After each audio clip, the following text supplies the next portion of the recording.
ان الانسان خلق ہلوعا، انسان بڑا تھڑ دلا پیدا کیا گیا ہے۔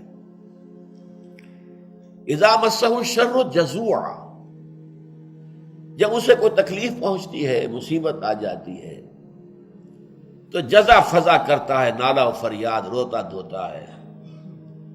وَإِذَا مَسَّهُ الْخَيْرُ مَنُوعًا، اور جب وہ خیر مل جاتا ہے تو اسے روک کر رکھتا ہے کہ کسی اور تک اس کا کوئی فیض نہ پہنچ جائے، اسے جھٹ پٹ اپنی تجوری کے اندر بند کرنے کی کوشش کرتا ہے۔ یہ انسان کے تھڑ دلے ہونے کی علامت ہے۔ یہاں ایک نکتہ بہت اہم ہے، اس کو سمجھ لیجئے۔ یہ ظاہری تضاد ہے قرآن کا، اگر آپ اسے حل نہ کر سکیں تو تضاد ہے۔ ایک طرف قرآن کہتا ہے لقد خلقنا الانسان فی احسن تقویم، ہم نے انسان کو بہترین حساب سے پیدا کیا۔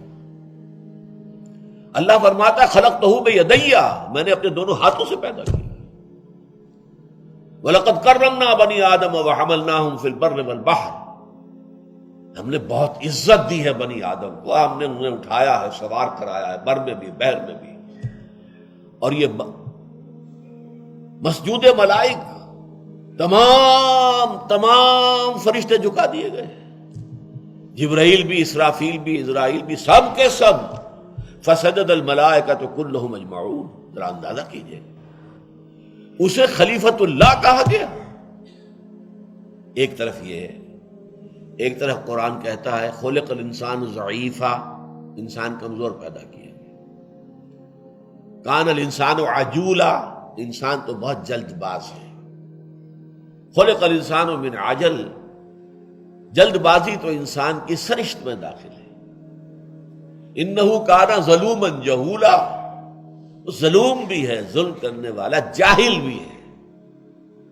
یہاں کہا ہلوعا، بہت کم ہمت، تھڑ دلا، دل کا کچھ بھی کمزور، کہ اگر ذرا تکلیف آئی تو جزا فضا ہے، نالا فغاں، شور مچا دیا ہے، فریاد کر رہا ہے۔ اور کوئی مال مل گیا، کوئی دولت مل گئی، کوئی شے مل گئی تو سید کر رکھتا ہے، مبادا اس کا فیض کسی اور کو بھی پہنچ جائے۔ تضاد ہے یا نہیں؟ How to resolve it?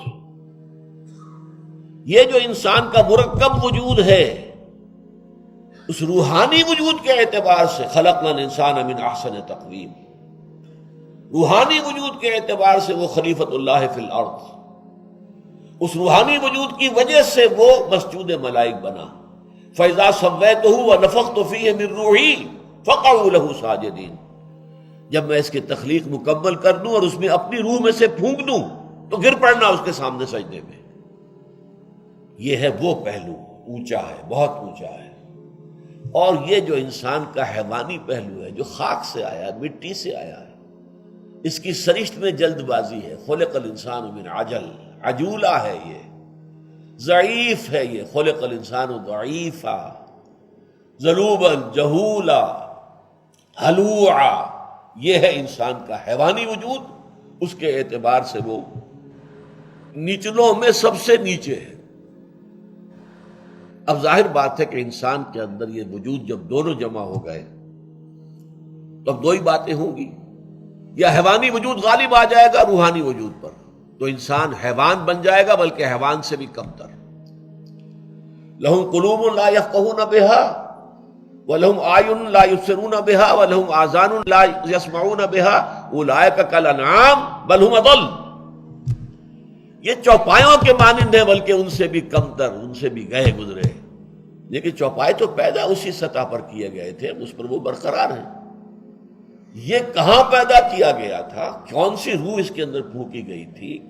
مسجود ملائک بنایا گیا تھا، لیکن اگر اس روح کے اوپر یہ حیوانی وجود غالب آ گیا ہے تو یہ حیوانوں سے بدتر ہو گیا۔